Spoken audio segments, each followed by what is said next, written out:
Hello and welcome to part 3 of our Nordic, all things Nordic. This is with JD Wade and I am Tracy G, the connector Tracy G. Welcome back. And we're having coffee conversations, and this time we are going to talk about the Nordic heaven and hell. Like, did they believe in heaven and hell? And also, like, were there other Nordic god? What Nordic god would you want to pray to? Because they all did different things, and we're going to see if we can get it all into here. If we can't, then you're going to have to go to part 4. So we're just sorry about that. But we'll see how it goes. So, heaven and hell. Was there a heaven and hell that the Well, okay, so first of all, if you did not see the part 1, the Nordics, actually, their religion was not a religion. It was more of a way of life. And they didn't even have a name for their religion originally. It kind of got put into paganism, but that wasn't what it was called. It was called, you're the guy that knows all the words that I don't know. Well, at the time, at the time, it was a series of cultural beliefs that were common to people groups who lived in that part of the world. Right. So the Norse people who, at first had not encountered other parts of the world, to them this was just simply the practice. Right, this is just the way you lived your life. It was the culture, sure. And so a couple words have been used to refer to it, such as troth, which can be belief. Some people also use troth to imply practice, but just troth, belief in the gods, which were called the Aesir or the Ossa. So there's a couple terms that were used, but I don't think that the Norse people really spent a lot of time codifying theology and practice. Right. It could vary a little bit from village to village. It was just cultural practices, something they'd always done. Yes. So, if you want to learn more, there is part 1, part 2, and we are on part 3. So we're going to just dive right into heaven and hell. We talked about it a little bit in part 2, and there was so much more that we discussed that I just thought you guys would find very interesting. So go ahead and tell us that. Okay, so the heaven would have been Asgard, correct? Well, so Asgard was considered to be the realm in which the gods dwelt. So the Norse people saw the universe as existing in essentially, generally speaking, 3 realms. So you have, actually what they had was 9 worlds, right? Okay, but they exist within 3 levels. And so the top one, if you were to think of a tree, Yggdrasil was the word that they used. If you were to think of a tree, up at the top, in the highest part, you have Asgard, or Asgardr. And this is basically the garden or world in which the gods inhabit. In the middle, you have Midgarth, or Middle Garden, and this is where the man, this is where the humans live. The world that we're surrounded by was Midgarth. Very interestingly, shamanic, they have Middle Earth, Higher Earth, and Lower Earth. But Middle Earth, I find that connection is the same. I mean, that we are in Middle Earth. I mean, and they also said that a lot of some of the Nordic people did, or did you say that? See, I'm forgetting who said what, but watch them and find out. But that the Middle Earth, the Finland, was it Finland that didn't know, or that I totally lost my train of thought right there. Well, it's okay. But and we're not even going to cut this out, because you know what? I hope you guys are just laughing, and I'll be like, and maybe we will, but we'll see. Well, you can think of ancient. I don't think I will. I'm too lazy.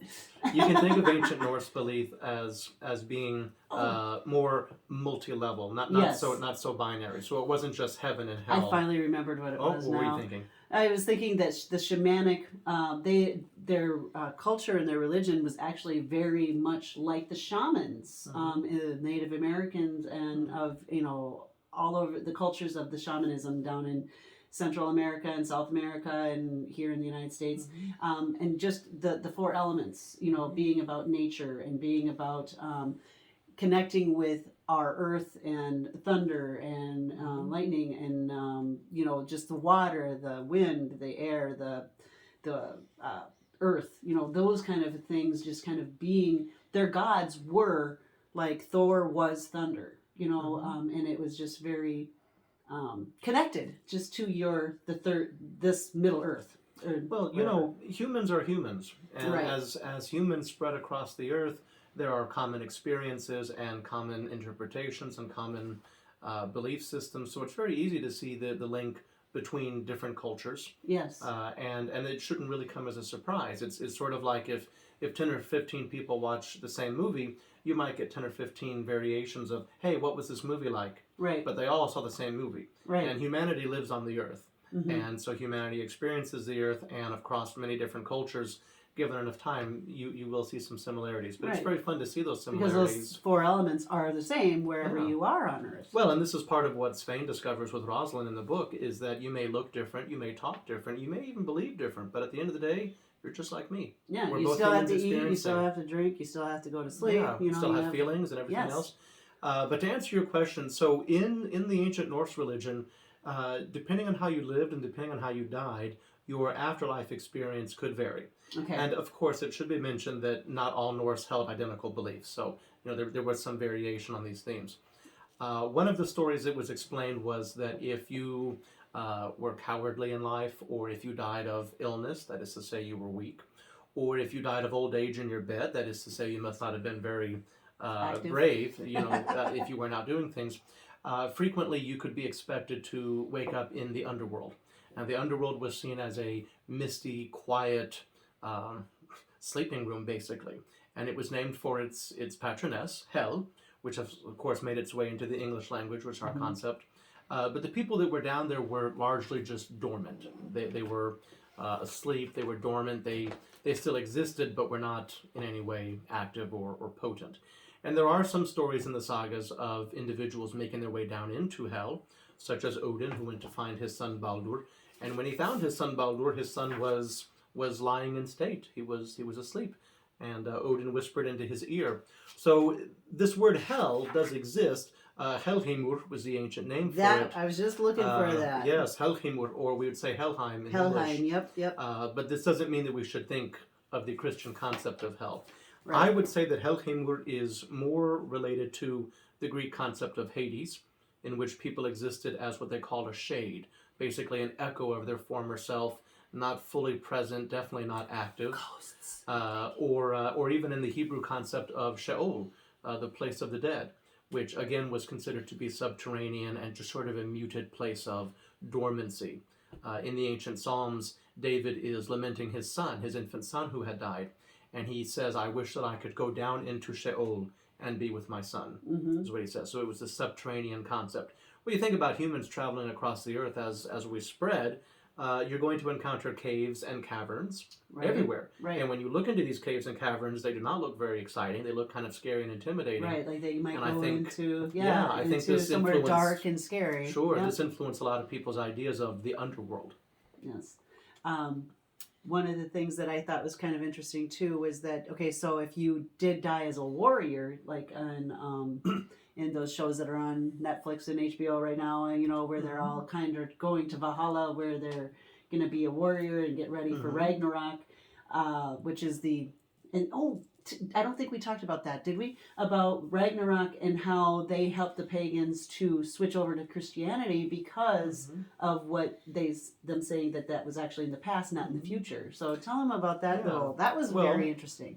So the first half of it is, in this Norse idea, if you died on the battlefield, and it didn't really matter which side you were on. That's an important thing there wasn't this strict dichotomy of they had to have what a is sword good in and their what's hand, bad. I think, at least one of the movies. If you died bravely in battle, okay, then Odin and Freya would both come.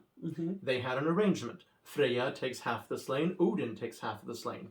If Odin selected you, he would take you to his hall where he held dominion, which was known as Valhalla. That's not the original pronunciation, but it's close enough. Okay. Valhalla literally means the hall of the slain or the home of the slain. Okay. And in this place, your spirit would carouse and party and drink and eat all night, fall asleep. The next morning you wake up and you spend all day in mock battles, training and preparing and fighting. And the ultimate goal is Ragnarok, yes. Right. Now, by contrast, if Freya took you, then you would go to the domain that she ruled over, which was known as Folkvangur. And Folkvangur you can think of more as sort of an idealized image of Earth. People are tilling the ground, raising crops, building homes. They're living as they would have on the Earth. And Freya ruled from Folkvangur. So in a way, you could almost think of Folkvangur as being more like heaven. A Christian idea of heaven. Sure. Now, when the missionaries came into Scandinavia from the church at the time, there were some missionaries, and it wasn't all, of course, but there were some priests who spoke to the people and said, no, your concept of Ragnarok is not a future event, but a past event. Because in the sagas describing Ragnarok, there's war and destruction, Valhalla clears out, everybody goes in the battlefield, there's giants and monsters, and everybody's fighting. Everything gets destroyed, the whole world gets destroyed. And then out of the ash and out of the floodwaters comes an island that rises up. There's a man and a woman on this island, and there's Odin's son, Baldor, the god of light, the glowing god of beauty. Okay, he and a second god who rule over this. Well, these missionaries said to the people, no, this is not a future, it is a past. You see, it already happened. The glowing god of light, who is the son of the supreme god, well, that's Jesus, who is the god of this world now. And the two people can be thought of as Adam and Eve. Yeah. Now, I should say that this is very poor theology. This is not a fair comparison, but to uneducated folk, it's easy to make that so the pagans, illusion. some of them, I can see why some of them might have just voluntarily switched over to Christianity once it was explained to them in a way that did match up with what they were told as children.